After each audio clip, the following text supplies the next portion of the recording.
Hey,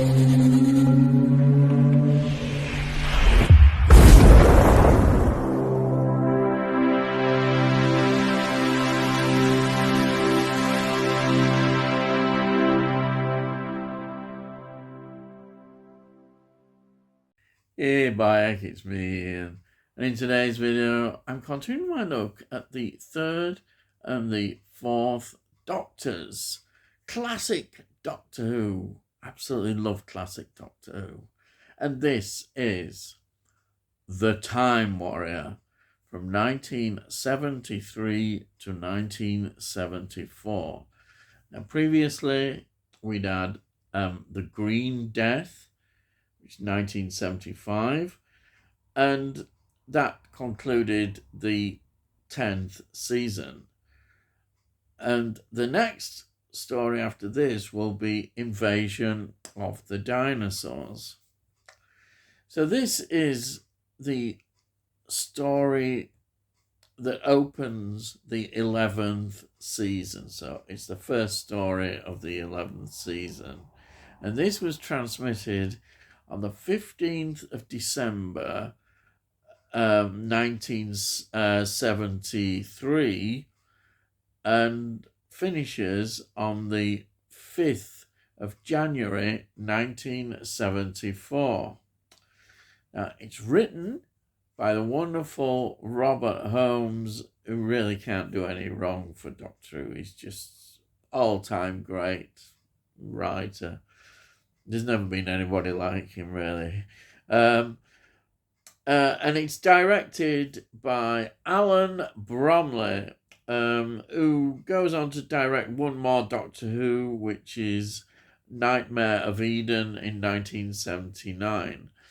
And in terms of his other things that he directs, it's all TV series and TV films. We've got the script editor, of course, which is the wonderful Terence Dicks, and it's produced, as usual, by Barry Letts, and the music is by Dudley Simpson. Now, this 11th season is Jon Pertwee's final season. We see also the introduction of a new new title sequence, which is really good. It's excellent. And basically, it's a brilliant, for me, wonderful farewell season for Jon Pertwee. He's been such a great Doctor. He really, without Jon Pertwee, Doctor Who would not be the same. I don't feel that anybody else could quite have brought so much to the role as he did, and he made it the big hit that it became, which is absolutely fantastic. What more can I say about that? So this is also important episode because it introduces us to Sarah Jane Smith, the wonderful, much-loved companion. But anyhow, let me just go through the cast. So we have got Jon Pertwee playing the Third Doctor. And we have got, as I just mentioned, Elizabeth Sladen, who plays Sarah Jane Smith. Wow. She is just so good, and very well loved. I mean, you just can't help but love Sarah Jane. And of course, she goes through to Tom Baker as well, and she just fits into the show and is just wonderful. Really is. And she was, if we look at her other appearances, she did get the pilot for a K9 series, which was K9 and Company in 1981. And she appeared in The Five Doctors 1983. Then in Who, that was revived in 2005. She was in the Skull Reunion 10th Doctor story 2006. She was in The Stolen Earth, Journey's End, 2008. The End of Time, Part 2, 2010. And of course, she got her own series. Yes, The Sarah Jane Adventures, which went from 2007 to 2011. Sadly, she died, but she's always going to be well remembered, and she is such a great companion. Absolutely fantastic. Then we've got Nicholas Courtney playing the Brigadier, who's not in this story very much at all, but he's there, so I've mentioned him as the established cast. So let's go into the other roles in this episode. We have got Kevin Lindsay, who plays Commander Lynx. He was in Planet of the Spiders, 1974. He was in the Sontaran Experiment, reprising like his roles as doing Sontarans in 1974. And he was also in a lot of TV series and TV films. Then we have got David Dacre, who plays Iron. Oh, wow. This part is just fantastic. He's so, like all these actors, really in it, wonderful performance. Now, he was in Oh Lucky Man, 1973. He was in The Black Windmill, 1974. He was in Stardust, 1974. He was in Voyage of the Damned, 1976. Time Bandits. Yes, he was in Time Bandits, 1981. Also, Britannia Hospital, 1982. Some great films there that he was involved in. Then we've got Alan Rowe, who plays Edward of Wessex. He was in The Moonbase, 1967, which is a great Patrick Troughton story. He was in Horror of Fang Rock, 1977, that's Fourth Doctor. And he was in Full Circle as well, 1980, which is another Fourth Doctor story. And he was in lots of TV series and TV films. Then we've got June Brown, who plays Lady Eleanor. Now, she is, of course, most famous for being in EastEnders as Dot Cotton. She was in EastEnders between 1985 and 1993, and then 1997 to 2020. And sadly, she is no longer with us either. But she's great in this. Yeah, she's in there as Lady Eleanor. And then we've got Jeremy Bulloch, who plays Al.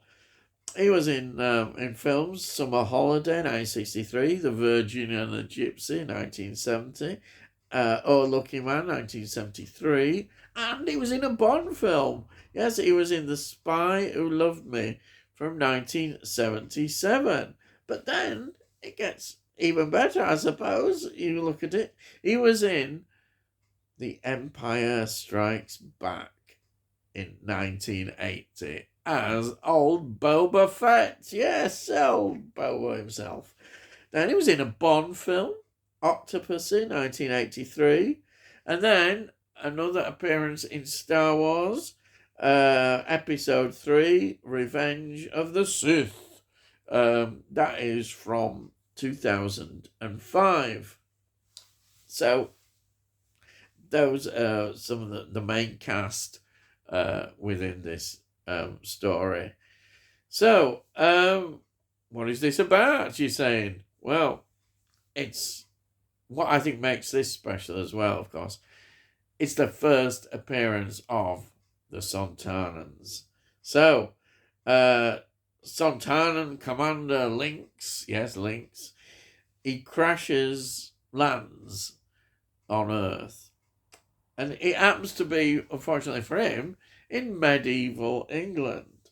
And in return for gaining shelter to perform his repairs, he supplies them with weapons. which the warrior Iron Grond will absolutely use to gain power and ultimate control. He's a real warrior and he wants control and be controlling. And these weapons are potentially very dangerous, as the Doctor points out, because they're so ahead of the time. It's going to disrupt and mess up the whole history.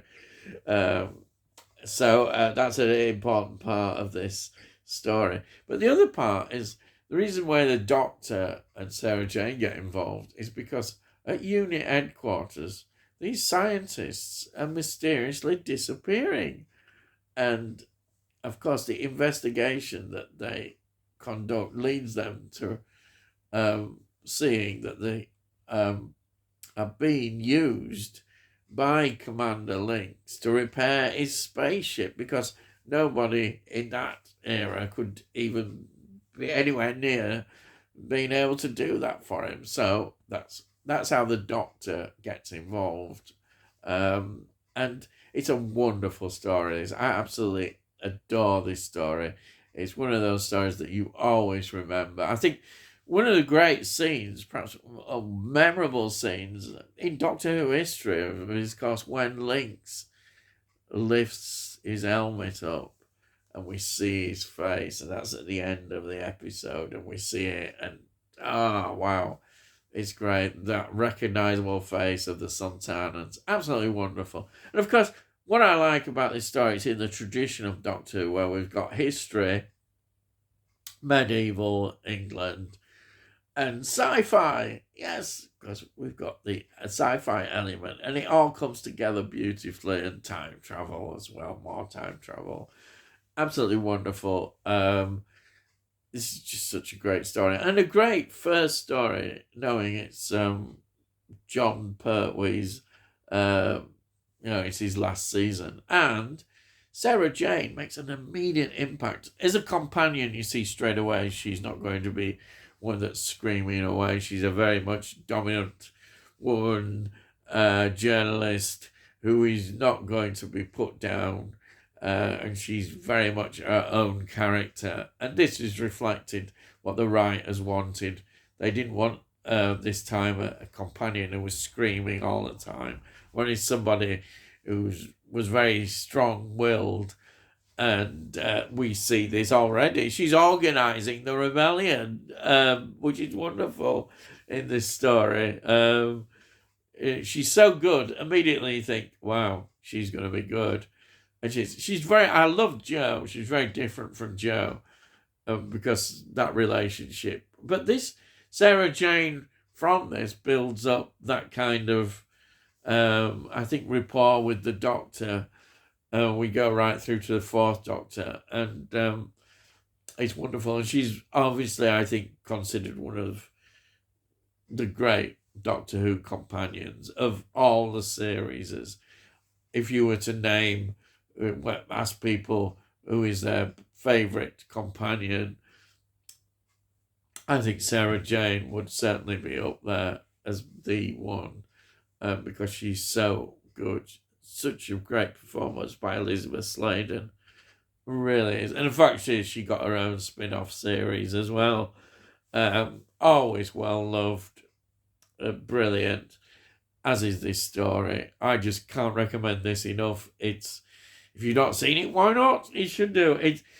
It's a one that I'm waiting to come out on Blu-ray. We've not had this 11th season yet. But before I go, I'll show you my DVD copy, my treasured, lovely DVD copies.